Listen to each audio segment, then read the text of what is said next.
Subscribe करें और bell दबाएं ताकि कोई खबर रह न जाए।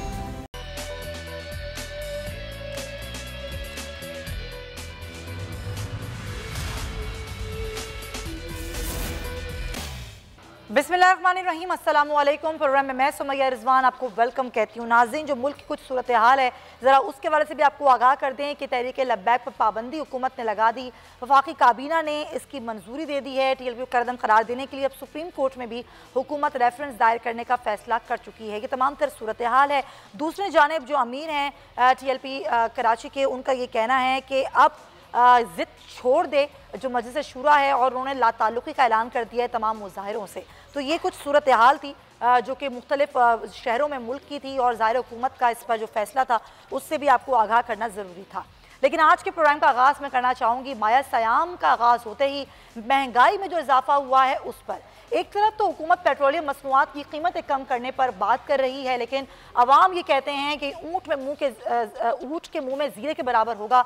इतना कम करना, इतनी कम जो है वो कीमत को करना पेट्रोल का, ये इससे कोई फ़ायदा नहीं होगा। जो चीज़ें बढ़ चुकी हैं, जिनमें ऑलरेडी महंगाई हो चुकी है, वो महंगाई अब कम नहीं हो सकती। और होता भी कुछ ऐसे ही है कि जब एक दफ़ा महंगाई हो जाती है तो वो कीमतें बढ़ती ही जाती हैं, कम नहीं होती हैं। और यही जो सूरत हाल है वो पूरे मुल्क की सूरत हाल है। तो मैंने कुछ अपने नुमाइंदों से हमने बात करनी है। हमारे एक मुख्तलिफ शहरों में नुमाइंदे हैं, उनसे ज़रा हम सूरत हाल जानेंगे। आज दूसरा रोज़ा है पूरे मुल्क में, और हम देख रहे हैं कि अशिया खुदनोश की कीमतों को पड़ लग गए हैं। हुकूमत, जिसके लिए सबसे बड़ा चैलेंज महंगाई है, लेकिन महंगाई कंट्रोल करने में फ़िलहाल हुकूमत नाकाम नज़र आती है। तो ज़रा मैं सबसे पहले कराची का रुख करना चाहूँगी। कराची जो कि ज़ाहिर बड़ा मुआशी हब है, और यहाँ पर जो महंगाई की सूरत हाल है वो सबसे ज़्यादा आउट ऑफ कंट्रोल है। दीगर शहरों में शायद कुछ सूरत हाल बेहतर हो, लेकिन कराची में तो कोई पूछने वाला नहीं है। तो जैसे ही माया सयाम आया, अशिया खुर्दनोश, फलों, सब्जियों समेत दीगर अशिया की कीमतों को पड़ लग गए। इस वक्त हमारी नुमाइंदा है मरियम हसन, जो कि सदर की मार्केट में मौजूद है। उनके पास आपको लिए चलते हैं, बताएंगी कि वहाँ पर अशिया खुर्दनोश की क्या कीमतें हैं। जी मरियम, आप क्या बता रही हैं? माह सियाम की आमद के साथ साथ ही अशिया खुर्दनोश की कीमतों में इजाफा हुआ है। वहीं दूसरी जानिब फलों और सब्जियों की कीमतों को भी जो है वो पड़ लग गए हैं। सेब जो कि रमज़ान से कबल 100 रुपये फ़ी किलो फ़रोख्त किया जा रहा था, आज 120 से लेकर 150 रुपये फ़ी किलो जो है फ़रोख्त किया जा रहा है। इस वक्त शहरी जो हैं हमारे साथ मौजूद हैं, हम उनसे जानते हैं कि उनका क्या कहना है, क्या राय है आपकी। इस वक्त आप ख़रीदारी करने आए हैं, यकीनन इफ्तारी के लिए सामान लेने आए हैं, तो क्या रेट चल रहा है? चांद रात को जो चीज़ जो है ना 80 रुपये किलो थी वो 150 रुपये में चली गई। इसी तरह हर चीज़ के रेट डबल हो गए हैं। यही तरबूज जो आपके सामने है, ये फिल्म बन रही है, ये 40 रुपये और 30 रुपये किलो था, अभी 80 रुपये, 40 रुपये, 50 रुपये, 60 रुपये, कोई पूछने वाला ही नहीं है। अब तो ये हर साल रमज़ानुल मुबारक में जो है ख़ास तौर पर एक माफिया है जो कि एक्टिव हो जाता है। बिल्कुल, ये सारी चीज़ें आज ही तो महंगी नहीं, आज ही तो नहीं मंडी से लाई ना, ये महीना पहले लाया होगा, और आज जो है ना 100 रुपये किलो के हिसाब से बेच रहा है ये। अच्छा जी, आप बताइएगा मुझे कि अभी जैसे अंकल ने बताया कि 50 रुपये वाली चीज़ इस वक्त 80 रुपये में फ़रोख्त हो रही है, तो आप क्या कहेंगे? यही कह रहे हैं कि मतलब यहाँ पर जो है ना शुरू में आप देखें तो कोई ग्राहक वगैरह नहीं होते। जैसे ही माह रमज़ान की आमद जैसे शुरू हो जाती है तो कस्टमर्स ज़्यादा हो जाते हैं, तो इन्होंने ये भी जो है ना प्राइस बढ़ जाती हैं, कीमतें डबल हो जाती हैं। वही कीमत जो कि 50 होती है वो 100 रुपये में बिकने लगती है। यही नाजरीन माह सयाम में सूरत हाल होती है पूरी दुनिया में। जब माह सयाम आता है, रमज़ान मुबारक का महीना आता है, तो अशिया की कीमतें कम की जाती हैं, लेकिन पाकिस्तान जो कि इस्लामी मुल्क है वहाँ पर कीमतें बढ़ा दी जाती हैं। जी भी सूरत हाल है। अब यूटिलिटी स्टोर्स हैं जहाँ पर अशिया खुर्दनोश की कीमतें अमूमन कम रखी जाती हैं, वहाँ पर भी लोग लाइनों में खड़े हुए हैं, और अगर उन्होंने थोड़ी बहुत कोई ख़रीदनी है चीज़, उनको 1000 रुपये खरीदारी करनी होगी। अगर उन्हें 2 किलो चीनी चाहिए, 1 किलो घी चाहिए। ऐसी सूरत हाल कुछ लाहौर की है। सुधीर चौधरी से जानेंगे कि वहाँ की यूटिलिटी स्टोर्स की क्या सूरत हाल बता रहे हैं। जी सुधीर, क्या बताएंगे? रमज़ान बाज़ारों की तरह यूटिलिटी स्टोर पर भी लोगों का रश नज़र आता है। यहाँ पर लाइनों में लगे लोग, कोई अपने काम छोड़ कर आया है और कोई अपनी जॉब को छोड़ कर आया है। किसके लिए? अशिया ज़रूरिया की ख़रीदो फरोख्त के लिए। लेकिन यहाँ पर देखें, एक लंबी लाइन जो है वो यूटिलिटी स्टोर के बाहर खड़ी नज़र आती है, और लोगों को यहाँ पर इंतज़ार की ज़हमत जो है वो गवारा करनी पड़ रही है, जिसके बाद सिर्फ 5-5 करके लोगों को अंदर जाने की इजाज़त है, जबकि बच्चों को भी जाने की इजाज़त नहीं है। अपने साथ लाए हुए बच्चे ख़वातीन कहाँ छोड़ कर जाएँ, ये एक सवालिया निशान है। लेकिन इंतज़ामिया इस हवाले से नहीं सोच रही।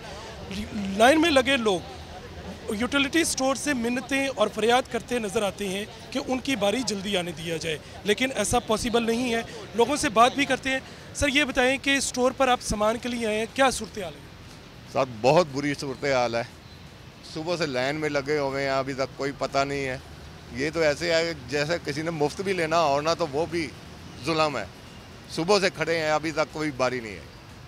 सुबह से खड़े हैं, बारी नहीं आ रही, चीज़ें मुफ्त नहीं मिल रही, पैसे देकर मिलती हैं और महंगाई का जादू सर चढ़ कर बोल रहा है। भाईजान ये बताएं कि आप काम से आए हैं तो कितनी देर की छुट्टी लेके आए? 1 घंटे की छुट्टी लेकर आए हैं। और यहाँ खड़े कितनी देर हुई? तकरीबन 10-15 मिनट हुए हमें। अभी 10-15 मिनट हुए हैं, अभी आपकी लाइन लंबी लगी हुई है। आप अंकल जी बताएं कि क्या सामान लेना आपने? मैंने चीनी लेनी है, आटा लेना है, ये सामान लेना है। 1 घंटा हो गया हमें इधर खड़े, तो वो रश बहुत होता है अंदर, तो कुछ चीज़ें सही मिलती नहीं हैं, इसकी वजह से ये चीज़ों का मेयार भी जो है वो भी ठीक नहीं है और लाइनें भी लगी हुई हैं।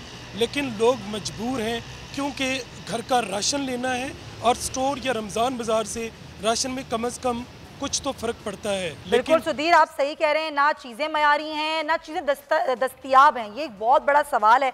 और जो वफ़ाक़ी दारुल हुकूमत है वहाँ पर भी कुछ सूरत हाल नाज़रीन मुख्तलिफ नहीं है। जैसे ही रमज़ान शुरू हुआ वहाँ पर भी जो मुनाफाखोर हैं वो सरगर्म हो गए हैं और गोश्त की कीमतों में इजाफा कर दिया है। अलतता हमारे नुमाइंदे इस्लामाबाद से हमारे साथ हैं, उनसे बात करते हैं। अलतता, इस्लामाबाद में क्या सूरत हाल देख रहे हैं महंगाई की? रमज़ान शुरू होते ही शहर इक़्तिदार इस्लामाबाद में भी नजायज़ मुनाफाखोर सरगर्म हो गए। फ्रूट की अगर बात की जाए तो उसकी कीमतें दुगनी हो गई और इसके साथ साथ बीफ और मटन की कीमत में भी इजाफा कर दिया गया। 1100 रुपये पहले किलो फरोख्त होने वाला मटन उसकी कीमत 1200 रुपये फ़ी किलो कर दी गई। इसी तरह वेड़ी और गाय का गोश्त जो 600 रुपये फ़ी किलो था वो 700 रुपये फ़ी किलो फरोख्त होने लगा। आज केले की अगर बात की जाए तो इसकी कीमत सरकारी रेट लिस्ट पर 165 रुपये है, जबकि मार्केट में 180 से 200 रुपये फ़ी दर्जन फरोख्त हो रहा है। इसी तरह ईरानी सेब काला कुल्लू 185 रुपये सरकारी रेट होने के बावजूद मार्केट में उसकी कीमत 240 रुपये फ़ी किलो है। शहरी भी हमारे साथ मौजूद हैं। बताइएगा जी, गवर्नमेंट की तरफ से, इंतजामिया की तरफ से ये रेट लिस्ट दे दी जाती है कि आपको ये चीज़ें मिलती हैं इस रेट लिस्ट पर? इस रेट लिस्ट के मुताबिक तो हमें कोई चीज़ भी नहीं मिल रही। लिहाजा कल तक जो केले का रेट 100 रुपये दर्जन था, आज वो 200 रुपये दर्जन आ रहा है। और इसके अलावा चिकन कल जो था वो मतलब 450 रुपये किलो था, वो आज 450 रुपये किलो आ रहा है। और इसमें जो कोई अमल दरामद नहीं किया जा रहा है। और इस्लामाबाद जैसे शहर के अंदर जो है ना, अगर ये सूरत हाल है तो पाकिस्तान के अंदर क्या सूरत हाल होगी? जी बिल्कुल, दिन ब दिन बढ़ती महंगाई ने शहरियों को परेशान कर दिया है, जहां पर रोज़ाना की बुनियाद पर रेट तब्दील हो रहे हैं और उसके साथ साथ इंतजामिया की जानिब से ये रेट लिस्ट तो ज़रूर इशू कर दी जाती है, लेकिन इस पर अमल दरामद होता हुआ नज़र नहीं आता। और इसके साथ साथ चिकन की अगर बात की जाए तो वो आज 260 रुपये जिंदा फ़ी किलो है और उसके साथ जो गोश्त है उसका 410 रुपये फ़ी किलो पर पहुंच गया है। और चीनी जो यूटिलिटी स्टोर पर सस्ती 68 रुपये फ़ी किलो फरोख्त हो रही थी, उसका कोटा कम होने की वजह से रोजाना की अब ये बिल्कुल सही अलतता, बहुत शुक्रिया। चाहे वो चीनी हो, आटा हो, घी हो, फल हो, गोश्त हो, हर चीज़ आवाम की पहुंच से दूर हो गई है। ऐसा क्यों होता है?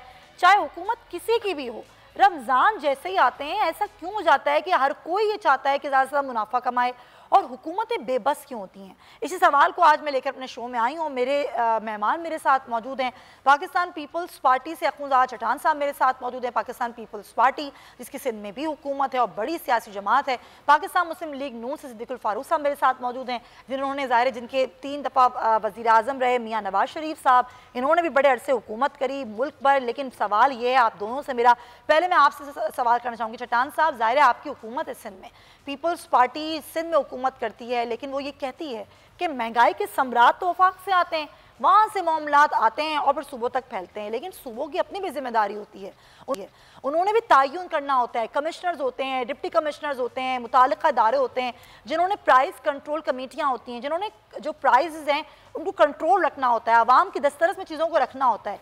क्या वजह है कि हुकूमतें बेबस होती हैं माफियाज के सामने? चट्टान साहब।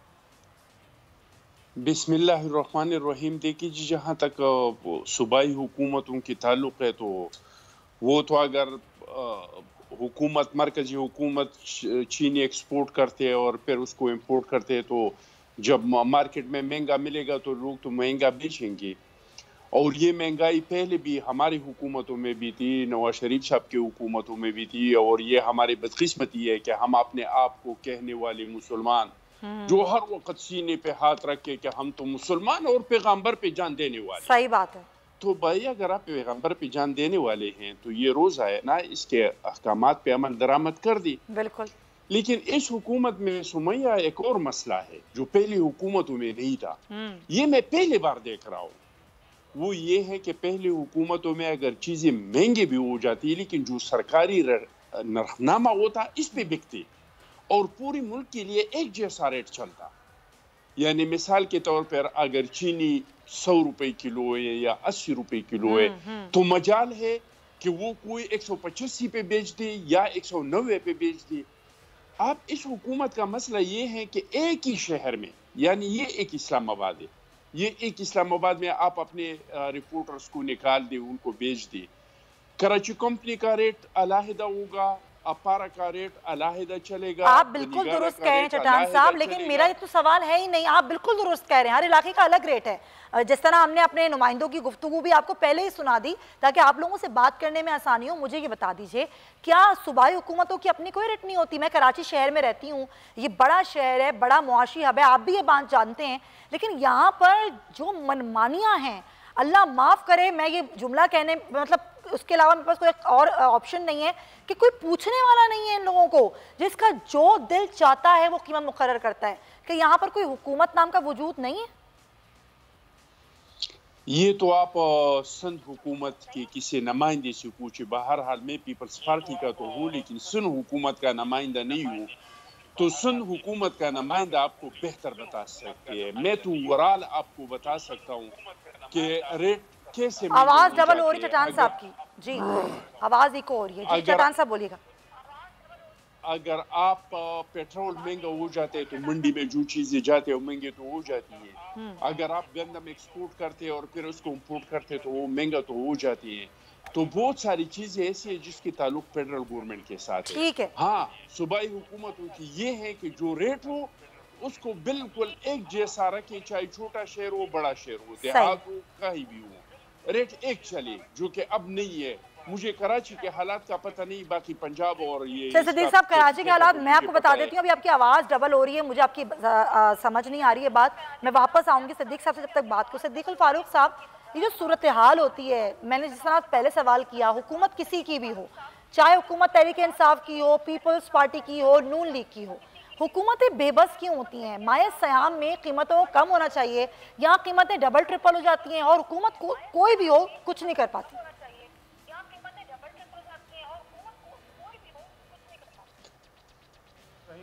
बहुत शुक्रिया सुमैया।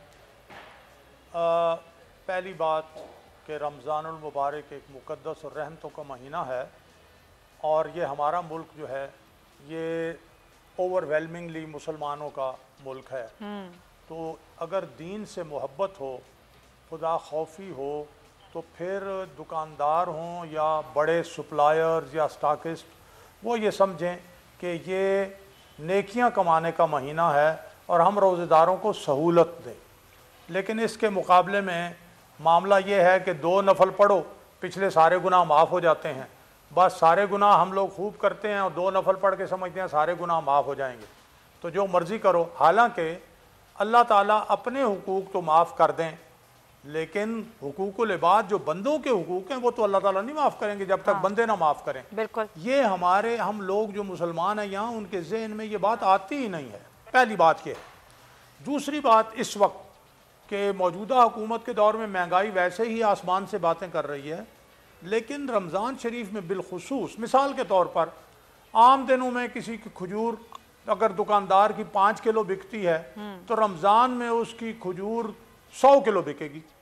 अब मामला आ जाता है सप्लाई और डिमांड का। डिमांड बहुत बढ़ गई है और उस सप्लाई शायद कम हो, फिर वो मुनाफा, कीमतें बढ़ती हैं। और कुछ लोगों का ये भी है कि यार रमज़ान में काम होता है, सारे साल की रोटी कमाओ। तो असल बात नीयत की है, अमल की है और फिर साथ ये है कि हुकूमत को जो सब्सिडी देनी चाहिए, हुकूमत ने तो ख़ुद यूटिलिटी स्टोर पे बहुत सी चीज़ों की कीमतें बढ़ा दी हैं, तो फिर बिजली की कीमतें बढ़ गई, गैस की कीमतें बढ़ गई, पेट्रोल की कीमतें, उन सब का असर भी महंगाई पे ही होना है। तो ये मजमूई तौर पर असर, इंतज़ामी तौर पर यह हुकूमत बहुत नाकाम है। जैसे आपने कहा कि हर हुकूमत के दौर में कीमतें तो रमज़ान में बढ़ती हैं, लेकिन हमारी जब हुकूमत थी रमज़ान बाजार बहुत ज़्यादा लगते थे, देहात तक में जाके रमज़ान बाजार जो है कस्बात में भी लग जाते थे। अब आपको नहीं नज़र आएंगे। यूटिलिटी स्टोर भी देहात में नहीं है, उसमें भी इन्होंने कीमतें बढ़ा दी हैं। तो इसमें हुकूमत का किरदार ज़्यादा है। उसके बाद दुकानदारों का, आम आदमी का किरदार है, जिसके अंदर इस्लाम की रूह नहीं है। अगर इस्लाम की रूह हो तो वो खुद रोजेदार। ये आपने बहुत अच्छी बात की। हम सिर्फ बातें करते हैं, मुसलमान होने के दावे करते हैं, हम कहते हैं हम मुसलमान हैं और हम रसूल के मानने वाले हैं, लेकिन जब बात होती है दूसरों के ख्याल की तो वहाँ पर हम बिल्कुल, कोई हमारा अमल इस बात की गवाही नहीं देता कि हम मुसलमान हैं और हम दूसरों का ख्याल करते हैं। कौकब इकबाल साहब मेरे साथ मौजूद हैं, चेयरमैन हैं कंज्यूमर एसोसिएशन ऑफ पाकिस्तान। क्या दादरसी हो रही है कंज्यूमर की? कौकब इकबाल साहब, जिस तरह की महंगाई है, अब तो मुतवस्सित तबका क्या, एलीट क्लास क्या, गरीब तो खैर उसकी पहुंच से तो वैसे ही चीज़ें दूर थीं, अब तो हर शख्स परेशान है। आप बात करते हैं कंज्यूमर की, ज़ाहिर आप चेयरमैन हैं कंज्यूमर एसोसिएशन के। ये जो सारी सिचुएशन है ये एकदम या एक रात में तो नहीं हो जाती, लेकिन माह सयाम में जिस तरह के मुनाफाखोर सरगर्म होते हैं, आप लोग क्या सद्देबाब करते हैं इन चीज़ों के लिए और कैसे आवाम तक आवाज़ पहुँचाते हैं और हुक्काम बारह तक आवाज़ पहुँचाते हैं? देखिए, सबसे पहली बात तो ये कि हमारे माह रमज़ान जब शुरू होता है तो मुसलमान, वैसे तो मुसलमान हम लोग जो है वो रमज़ान से एक आध हफ्ते पहले तैयारी शुरू करते हैं और उसको खुशामदीद कहते हैं कि रमज़ान शरीफ आ रहा है, बरकतों का महीना है। मगर ये बरकतों का महीना जो है, ये मुनाफाखोर 3 महीने पहले से तैयारी करते हैं। ये ज़ख़ीरांदोज़ी शुरू कर देते हैं। इनको ये पता है कि ये कितनी चीज़ें की कीमत क्या बढ़ानी है। आप ये देखिए कि जो 80 रुपए दर्जन केला था वो 160 रुपए दर्जन आज मैंने चेक किया, तो वो 160 रुपए दर्जन बिक रहा है। जो 50 रुपए किलो जो तरबूज था वो 60 से 70 रुपए किलो का बिक रहा है। इसी तरह आप ये देखिए कि अमरूद जो है वो 100 रुपए पाव, यानी हद है इंतहाई मुनाफाखोरी की। और यही बात अभी मैंने कमिश्नर कराची की मीटिंग में कही थी कि जनाब मुनाफे का तयन करना चाहिए, इनकी लागत क्या है। जो अगर दालें इम्पोर्ट कर रहा है तो दालें इम्पोर्ट कितने में हो रही हैं, इसके अखराजात क्या हैं। जब तक ये अखराजात का तयन करके उसके मुनाफे का तयन नहीं किया जाएगा, ये मुनाफाखोरों को लगाम नहीं दी जा सकती। और ये जो हुकूमत ने सब्सिडी थी 7 अरब 80 करोड़ रुपए की जो यूटिलिटी को दी है, मैं भी इसके बारे में मैं बताता चलूँ कि गुज़िश्ता कई सालों से, कोई मेरा ख्याल है 10-12 साल तो हो गए, हर हुकूमत में मैं बताता हूँ, चीखता हूँ और यूटिलिटी स्टोर्स की सूरत हाल बताता हूँ कि जनाब ये जो यूटिलिटी स्टोर्स का जो ये सिलसिला है जिसके ऊपर आप सब्सिडी देते हैं, ये सब्सिडी आवाम के लिए नहीं दी जाती, ये कंज्यूमर के लिए नहीं दी जाती। ये ऐसा लगता है कि यूटिलिटी स्टोर्स के तमाम अफसरान और अमले के लिए सब्सिडी दी तो ये जाते कहाँ हैं पैसे, आपने पता लगाया कौकब साहब? क्योंकि ना वहाँ चीनी मयारी है, ना घी है, बल्कि चीजें तो दस्तयाब ही नहीं है। एक फैमिली के लिए अगर हम राशन कार्ड स्कीम शुरू कर सकते हैं तो ज्यादा बेहतर होता कि वो राशन कार्ड जो पहले किसी जमाने में, अगर आपको याद नहीं हो तो ये जो था वो सिलसिला था कि अयूब खान के दौर में राशन कार्ड स्कीम थी। ये यूटिलिटी स्टोर जब से आए हैं ये लूट मार का ये एक नया धंधा शुरू हो गया है और ये 7 अरब रुपए की सब्सिडी, 7 अरब 80 करोड़ रुपए की सब्सिडी ये कंज्यूमर की उसमें नहीं आती। इसको किस तरह परेशान होना चाहिए, इसके लिए सिलसिला ये था कि जब आप रसीद देते हैं, जब वहाँ पे तमाम यूटिलिटी स्टोर्स में मशीनें मौजूद हैं तो CNIC नंबर डालें कंज्यूमर का, ताकि हमें पता चले कि ये हमारे कंज्यूमर के, फिर वो एक कंज्यूमर दूसरी जगह से भी वो शॉपिंग ना कर सके, वो एक फैमिली के लिए। और मैं अभी जा रहा हूँ यूटिलिटी स्टोर्स पे और लोगों को बता रहा हूँ कि आप जो है अपनी फैमिली के लिए लें, आप ये पूरे महल्ले के लिए या अपनी दुकानों के लिए खरीदारी मत करें। और इसमें ज्यादातर रिटेलर्स आते हैं, ये रिटेलर्स आके वो सब्सिडी का नाजायज फायदा उठाते हैं और किससे मिले जुले थे, ये तमाम जो मैनेजर्स हैं यूटिलिटी स्टोर से, इनके साथ साझबाज करते हैं। ये यूटिलिटी स्टोर्स का जो निजाम है ये सब्सिडी देने का, ये गवर्नमेंट को बंद कर देना चाहिए। सिर्फ ढकोसला है, ये अवाम तक मुंतकिल नहीं होता। लोग ये बड़ी आपने इंपॉर्टेंट बात की है। मैं आपकी बात को आगे बढ़ाना चाहूंगी कौकब इकबाल साहब, क्योंकि वक्त की कमी है। ये यूटिलिटी स्टोर्स हैं या फिर माफिया हैं, अपने ही लोगों को सिर्फ फायदा दे रहे हैं, आम आदमी तो यहाँ से कोई फायदा उठा नहीं पा रहा। और इतनी ज्यादा यानी कि 7 अरब 80 करोड़ रुपए की सब्सिडी दी जाती है और हर दफा एक अलग प्राइस होती है, एक अलग कीमत होती है, और उसके बाद ये मुनाफा कौन उठा रहा है? ये अपने ही लोग हैं, अपने अपने लोगों को बांटा जा रहा है। चट्टान साहब, क्या आपको लगता है एक ऑपोजिशन की पार्टी के तौर पर ये तजावीज़ आप लोगों को हुकूमत को देनी चाहिए, आगे जाके भी ये चीज़ें ख़त्म हों, चाहे वो यूटिलिटी स्टोर्स की शक्ल में माफियाज हों या दीगर माफियाज हों जो सिर्फ और सिर्फ अपना मुनाफा देख रहे हैं और अपना मुनाफा कमाने के लिए आवाम की खाले उतार रहे हैं? आप लोग तजावीज़ देंगे, कुछ करेंगे ऐसा ऑपोजिशन पार्टी हुकूमत के साथ मिलकर? देखिए जी, सबसे बड़ा मसला ये है कि हमारे इदारे ख़त्म हो गए हैं। हमको असरनौ अपने इदारों को बनाना है। इस काम के लिए इदारे हैं, हर काम के लिए इस मुल्क में इदारा है, हर काम के लिए इसमें कानून साजी है। लेकिन मसला ये है कि इदारे खुद मुलविस हो जाते हैं। जिस तरह के कोकब साहब ने कहा, उन्होंने बिल्कुल सही कहा, मैं इनके साथ 100% एग्री करता हूँ। अच्छा, ये जो यूटिलिटी स्टोर्स है, इसके साथ एजेंट होते हैं, इसके साथ माफियाज होते हैं, ये इनके साथ साजबाज करके खत्म होना चाहिए इस निजाम को। यूटिलिटी स्टोर्स खत्म होने चाहिए आपके ख्याल में खुंजादा साहब? नहीं भाई, खत्म क्यों होना चाहिए? इसमें नहीं जो होना करप्शन है वो खत्म होना चाहिए। सही। इसके लिए जो इदारे हैं उसको फाल करना चाहिए। लेकिन एक इदारे तो कहीं भी फाल नहीं है। चले बात दोबारा मैं कराची की बात करूंगी, कौकब साहब भी कराची की बात करें। कराची में कौन से इदारे फाल हैं, आप मुझे बता दीजिए। कमिश्नर कराची जो हैं वो कहते जरूर हैं, लेकिन उनके नीचे जो लोग हैं वो अमल दरामद कराने में नाकाम है। यहाँ पर जितनी भी प्राइस कंट्रोल कमेटियां हैं वो अमल दरामद कराने में नाकाम है। निर्ख रेट लगे होते हैं, उस निर्खों पर कोई बेच नहीं रहा होता। तो खुंजादा साहब, फिर जब सभी नाकाम हैं तो फिर काम कैसे होगा? ऐसे होगा कि इस मुल्क में जो इदारे जो कानून से अपने आप को बालातर समझते हैं, जो आईन से अपने आप को बालातर समझते हैं, जब वो इदारे कानून के अंदर नहीं आएंगे, जब वो कानून का एहतराम नहीं करेंगे, जब तो आप किसी इदारे को आईन का पाबंद नहीं बना सकते। सर, इदारों को आईन का पाबंद बनाना पड़ता है, ये हुकूमतों का काम होता है। वफाकी हुकूमत, सूबाई हुकूमतें, उनका काम होता है। आपकी भी पाकिस्तान पीपल्स पार्टी की कई सालों से हुकूमत है सिंध में, आप भी कुछ नहीं कर पाए। अगर ये सिर्फ कहना। सुमैया बात सुने, हुकूमत तो बनाया हुए इदारे ने सेलेक्ट किया है, तो जो जिसको आप सिलेक्ट करें उसको आप कैसे? सिद्दीक साहब, शॉर्टली सर कमेंट देते हैं, मुझे ब्रेक लेनी है। पीपल्स पार्टी जब सिंध में कुछ नहीं कर पाई, बाकी ज़ाहिर क्या करेंगी हुकूमतें, सूबाई और वफाकी हुकूमत? चट्टान साहब एक सेकंड सर, बहुत कम वक्त है। सिद्दीक साहब क्विकली सर। देखिए, हुकूमत का मामला है। पहली बात देखिए, जो सूबाई हुकूमतें हैं उनका काम इंतजामी इक़दाम करना है कि जहाँ कहीं गिरां फरोशी हो रही है अपने डीसीज वगैरह के जरिए उनके खिलाफ कार्रवाई करे, चाहे किसी भी सूबे की हुकूमत हो। लेकिन दूसरी तरफ ये यूटिलिटी स्टोर कॉरपोरेशन ने 7 अरब 80 करोड़ रुपए की जो हुकूमत ने दी है, मैंने अभी कैलकुलेट किया है, 39 रुपये पर सिटीज़न आता है। अगर उसको तकसीम करें तो पूरे महीने में हर शहरी के हिस्से में 39 रुपये आते हैं। तो ये क्या सब्सिडी है? कोई और अच्छा तरीका इख्तियार करें। और ये क्या बेवकूफ बनाया जा रहा है आवाम को? सिद्दीकुल फारूक साहब, ये तो टोटली बेवकूफ बनाया जा रहा है। बहुत शुक्रिया आपका सिद्दीकुल फारूक। चट्टान साहब, कौकब इकबाल साहब, वक्त की कमी थी लेकिन हमने पूरी कोशिश की कि ये जो आप लोगों को मसाइल हैं, नाजरीन को मसाइल हैं माह सयाम में बढ़ती हुई महंगाई के सबब, उस पर आज के प्रोग्राम में ज़रूर डिस्कशन करूं। ब्रेक ले रहे हैं, वापस आएंगे तो 2020-21 का जी बजट भी काबीना से मंजूर हो गया, वो जून में आएगा, उस पर बात करेंगे इस ब्रेक के बाद।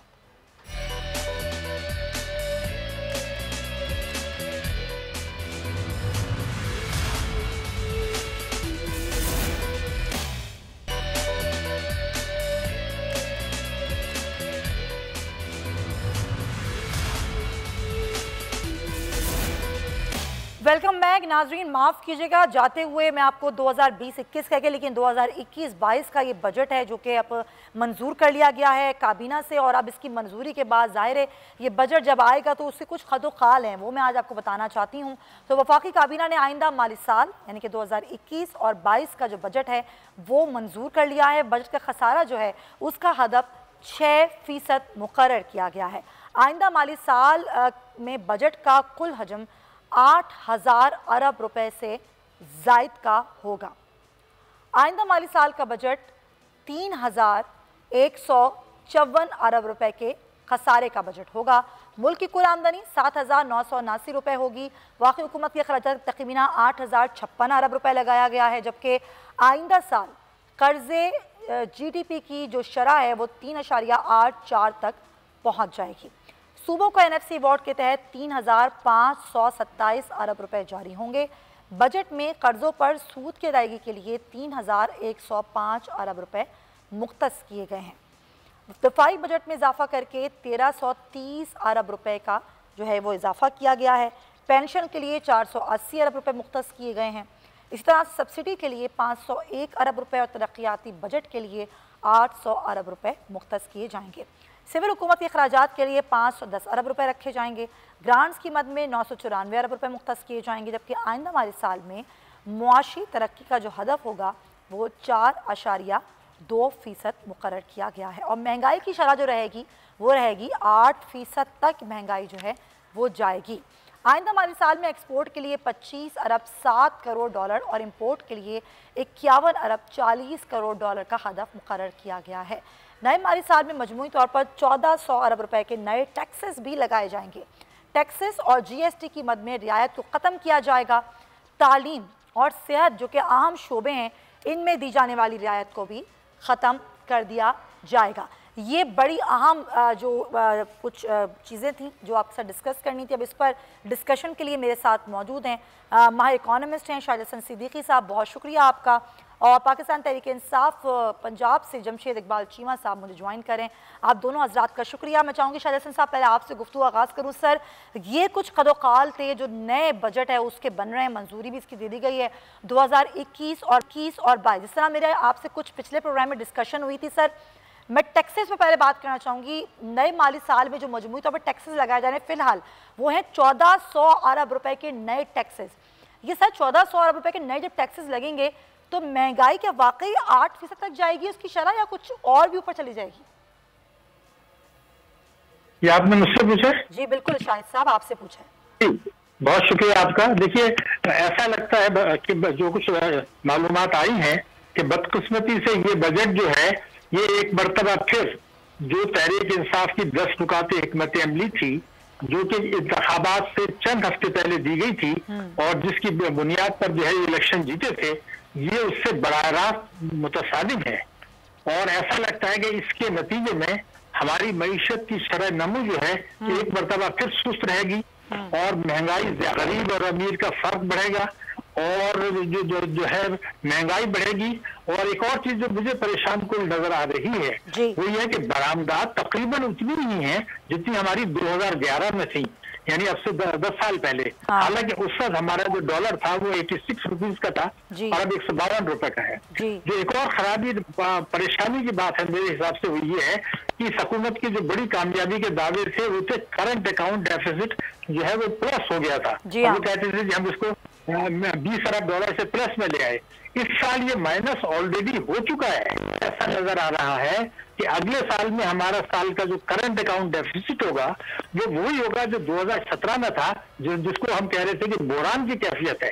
तो इसका मतलब ये एक मरतबा फिर हम उस बोरानी कैफियत में आ जाएंगे क्योंकि करंट अकाउंट डेफिसिट हमारा बढ़ जाएगा, बरामदात बढ़ नहीं रही है, मंडी में तेल की कीमतें बढ़ेंगी, वैक्सीनेशन आने से जो है वो एक्टिविटी, इकोनॉमिक एक्टिविटी बढ़ेगी। तो अगर उससे हमारा तिजारती खसारा बढ़ता है और करंट अकाउंट डेफिसिट बढ़ता है तो फिर तो आवाम के लिए और मईशत के लिए तो कुछ भी नहीं रहा।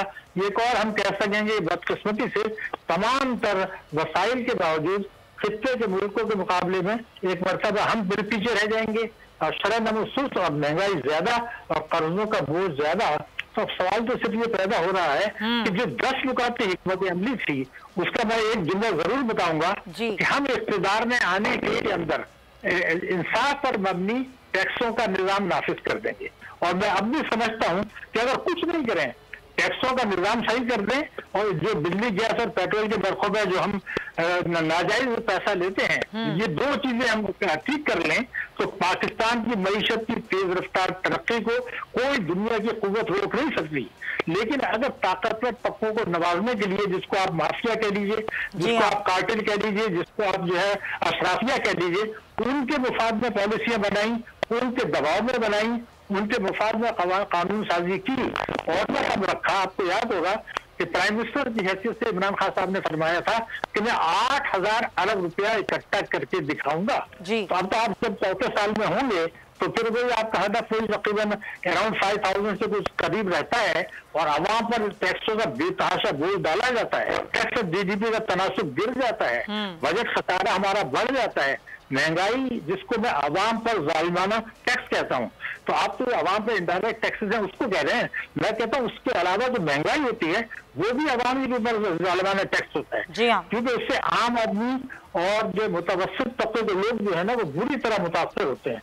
तो अफसोसनाक बात ये होगी कि तमाम तर वसाइल के बावजूद और खुद एक उनका जो आइन था कि हम मईशत को सही राह पे डाल देंगे और आइन से बाहर निकलेंगे, वो तमाम चीजों के बजाय वही हो रहा है जो 1993 से अब तक जो मुख्तलिफ उन्होंने जो पॉलिसियां अपनाई थी, इस्तेहसाली पॉलिसियां आवाम के लिए, वही दोहराई जा रही हैं। और मैं आपको जरूर बताऊंगा कि ट्रांसपेरेंसी इंटरनेशनल ने ये कहा है कि कोविड-19 के दौरान भी जब ये वबा आई थी, हुकूमतों ने और जिनके हाथ में इख्तिदार हैं, जिनके पास खजाने की कुंजी है, उन्होंने अपने मुफाद में फैसले किए और मुताफिन के मुफाद में नहीं किए। तो ऐसा होता क्यों है शाहिद साहब? क्योंकि ज़ाहिर हुकूमती नुमाइंदे हमारे साथ हैं, जमशेद इकबाल चीमा साहब, ज़ाहिर है आप माहिर हैं मुआशियात के, आप जो बता रहे हैं वो ज़ाहिर उससे डिनाई तो नहीं कर सकते, लेकिन ऐसा क्यों हो रहा है जमशेद इकबाल चीमा साहब के शाहिद साहब कह रहे हैं 1993 से जो पॉलिसीज़ हुकूमत की चलती आई आज भी वही पॉलिसीज़ हैं, आज भी आवाम पर महंगाई की सूरत में इनडायरेक्ट टैक्सेस डाले जा रहे हैं, डायरेक्ट टैक्सेस, इनडायरेक्ट टैक्सेस, और आवाम जो हैं वो गरीब से गरीब तर होते जा रहे हैं। एक माफिया है, एक अशराफिया है, एक अमीर तबका है, वो अमीर से अमीर तर होता जा रहा है। ये फ़र्क ख़त्म ज़्यादा हो गया, इस फ़र्क को ख़त्म हुकूमत ने करना था, इमरान खान साहब ने करना था। क्या सोच क्या रही है हुकूमत? इसमें आप कह लें कि अभी चूँकि मैं यहाँ आके बैठा हूँ तो मुझे इतला मिली है कि बजट पे डिस्कशन होनी है और बजट भी वो जो उसकी अभी फिगर सरकारी तौर पर या किसी फोरम पे सामने नहीं आई, तो मतलब यू कैन से कि मतलब I am not prepared for that कि मतलब बजट जो अभी आना है और जिसकी मैंने फिगर्स नहीं देखी, जिसकी अथेंटिसिटी का मुझे पता नहीं है। चलें आप इसकी फिगर से बात मत करें, लेकिन फिलहाल जो सिचुएशन महंगाई की है उस पर तो बात कर ही सकते हैं।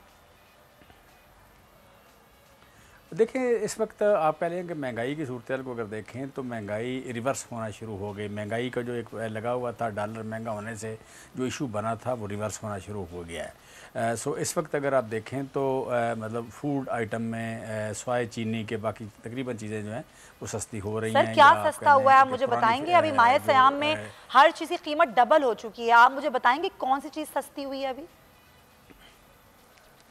नहीं मेरे ख्याल आप मुहावरतन बोल रही हैं, इसमें ऐसा नहीं है कि कीमत डबल होना। देखिए इस बात के मीनिंग है कोई जो कीमत का दुगना होना, इस बात के मीनिंग हैं, ये बिल्कुल ऐसा नहीं है। आप वो जैसे कहते हैं ना एक लेमैन अप्रोच की तरफ बोल रही हैं।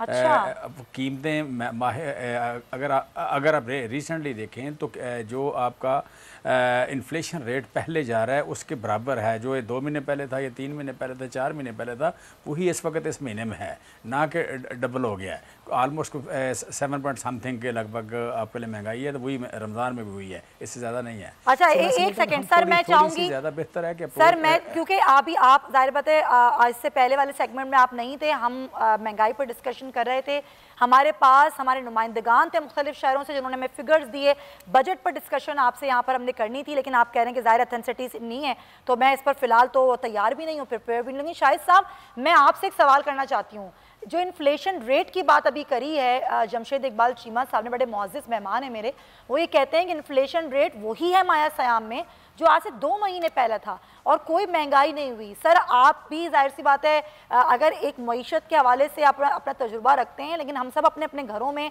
अपने घरों के बजट को भी देखते हैं, आप क्या कहेंगे, वाकई वही इन्फ्लेशन रेट 2 महीने पहले था?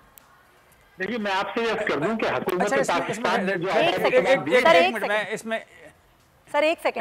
मिनट दो फिक्रे मुझे कंप्लीट कर रहे हैं। करें आप करें। हाँ देखें, दो फिक्रे मुझे कंप्लीट कर रहे हैं, मैं कह दूं इसमें। हाँ। देखें आप जो बास्केट है, आप कह लें इन्फ्लेशन की बात अगर करें तो घर में, घर का जो बजट है जी जी। इसमें बिजली की कीमत है, इसमें तेल की कीमत है, और इसमें आटे की कीमत है, या दूध है, या बाकी चीज़ें हैं, और बाकी बच्चों की फीसें हैं। तो इसमें आप बताएं कि रिसेंट कोई अगर कोई एस्केलेशन आई है, अगर कोई बिजली की कीमत बढ़ी है वो मुझे बता दें, या इन दिनों को तेल की कीमत बढ़ी और माहिसियां तेल की कीमत बढ़ी ही है, कम करने का भी कहा गया है, और वो भी इतनी पैसों में कम हो रही है, इतनी उसकी कीमत कोई खास कम नहीं हो रही, आवाम उसको मुस्तरद कर चुके हैं। चले आपका पॉइंट आया, अब शाहिद साहब से बात करें। डबल होने का, डबल कहां से हो गई सर? अशिया खुर्दनोश की कीमतें डबल हो गई हैं, आप मेरी बात ही नहीं समझ रहे आप।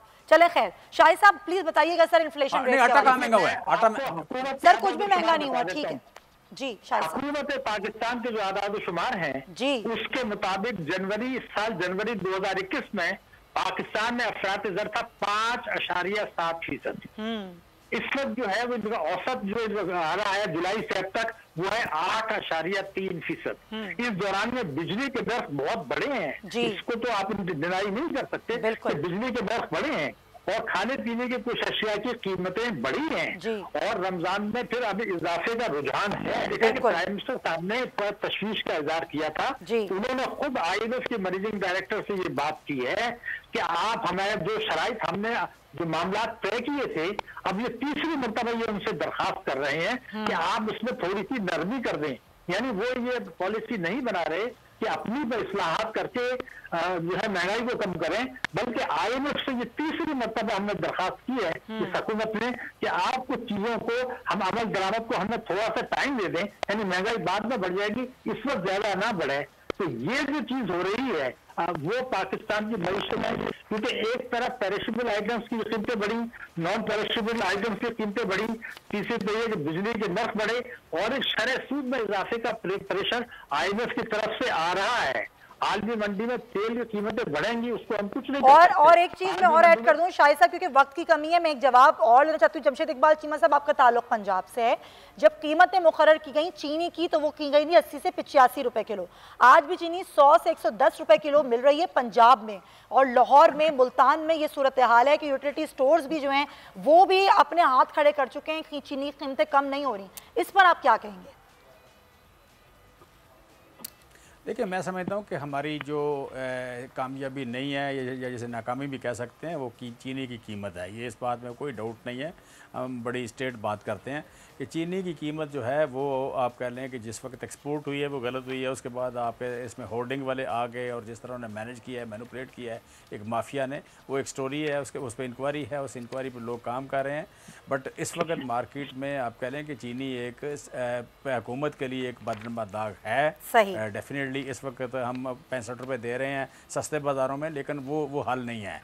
हल ये है कि सारी मार्केट में मिले, वो गरीबों को मिल रही है वहाँ पे, लेकिन जब मार्केट में ज़्यादा महंगी है तो वहाँ पे प्रेशर ज़्यादा, वहाँ लाइनें लगी हैं। लाइनें लगना जो है ये सक्सेस नहीं होती। सो हम रिलीफ तो दे रहे हैं, लेकिन सारे लोगों को रिलीफ नहीं मिल रहा। तो और जो रेट था गन्ने का 220 रुपए या 210 रुपए जो खरीदा है इन्होंने, सर लोगों को रिलीफ तो कहीं भी नहीं मिल रहा। जमशेद इकबाल चीमा साहब, वक्त की मेरे पास बहुत कमी है, आप दोनों हजरात का शुक्रिया। 80 रुपए का रेट रखा गया, लेकिन वो 110 तक पहुंच गया, और अभी भी चीनी, आटा, बिजली, पेट्रोल, दीगर चीज़ें, हर चीज़ आवाम की दस्तरस से बाहर हो चुकी है। हुकूमत कितना भी डिनाई कर ले, लेकिन हुकूमत के लिए असल जो चैलेंज है वो है महंगाई। बहुत शुक्रिया शाहिद हसन सिद्दीकी साहब और जमशेद इकबाल चीमा साहब। अब कुछ प्रोग्राम के कुछ आखिरी हिस्से में कोरोना की सूरत हाल पर हमने बात करनी है, जो बढ़ रही है, तीसरी लहर जो कि बच्चों को बहुत मुतासर कर रही है, और साथ ही साथ ज़ाहिर है ये बड़ों को भी बहुत ज़्यादा मुतासर कर रही है, इसके सिम्टम्स भी डिफरेंट हो चुके हैं।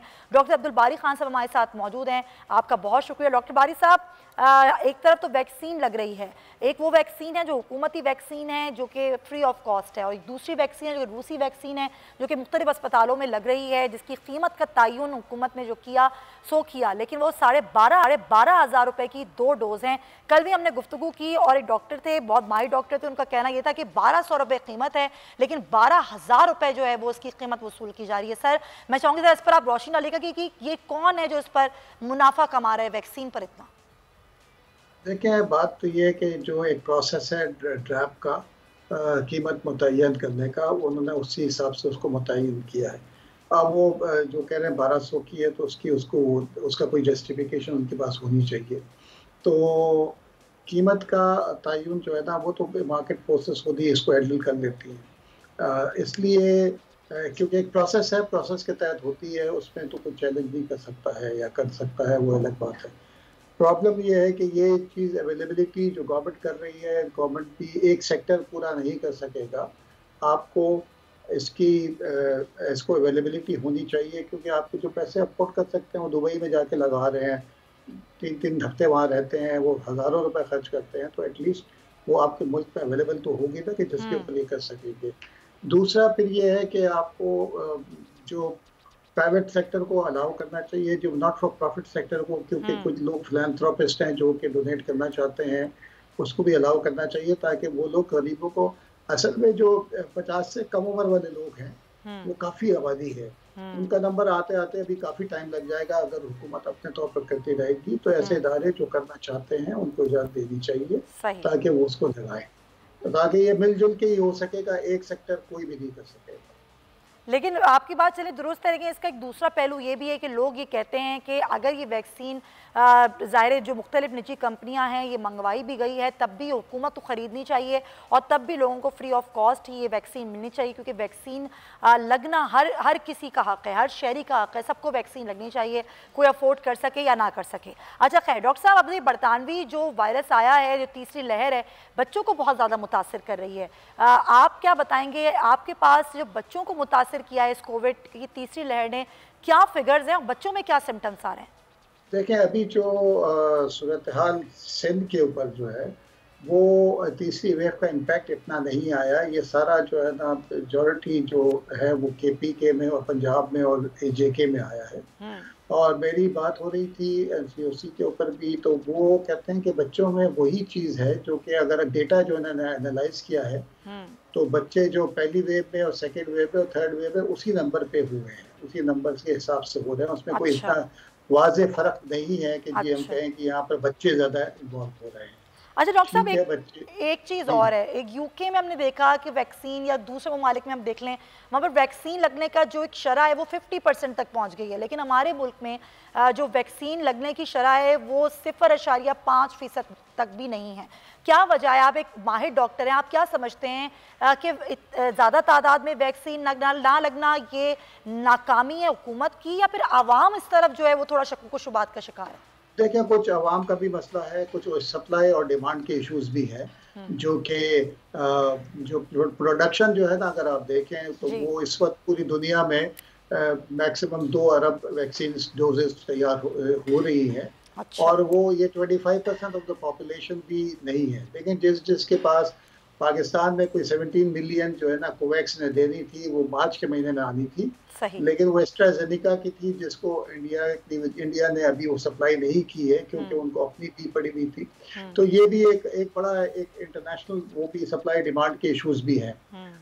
थोड़ा सा प्रोएक्टिवली डेफिनेटली गवर्नमेंट को करना चाहिए, और कर भी रहे होंगे, मतलब ऐसे, क्योंकि सबको फिक्र तो है, और ये उसमें कुछ अभी 500 मिलियन कोई चाइना ने फिर और डोनेट किए हैं, कुछ अभी ये कैंसिनो बायो की आ रही है, इसमें थोड़ा सा गवर्नमेंट को जो है ना थोड़ी सी चीज़ फास्ट ट्रैक पे करना चाहिए, ताकि ये लोग अब यहाँ पर, क्योंकि वो लोग पाकिस्तान में इसकी पैकेजिंग करेंगे। अच्छा। वो ज़्यादा जल्दी हो जाए तो फिर आपके पास कैपेसिटी हो जाएगी ना, तो प्रोडक्शन बढ़ जाएगी, तो लोगों को ज़्यादा मिलेगा। तो मैंने पहले भी कहता रहा हूँ, कह भी रहा हूँ, बात भी कर रहा हूँ कि इसको जो है ना थोड़ा सा फास्ट ट्रैक पे करना चाहिए। बिल्कुल, हुकूमत को इस पर फास्ट ट्रैक चलना चाहिए, क्योंकि वैक्सीन लगेगी तो हम महफूज रह सकेंगे। बहुत शुक्रिया आपका।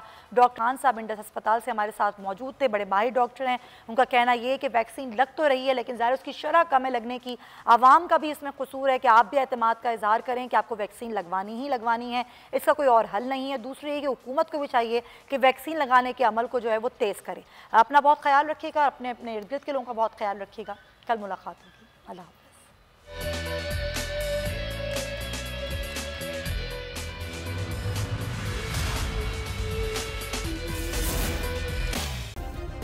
सब्सक्राइब करें और बेल दबाएं ताकि कोई खबर रह न जाए।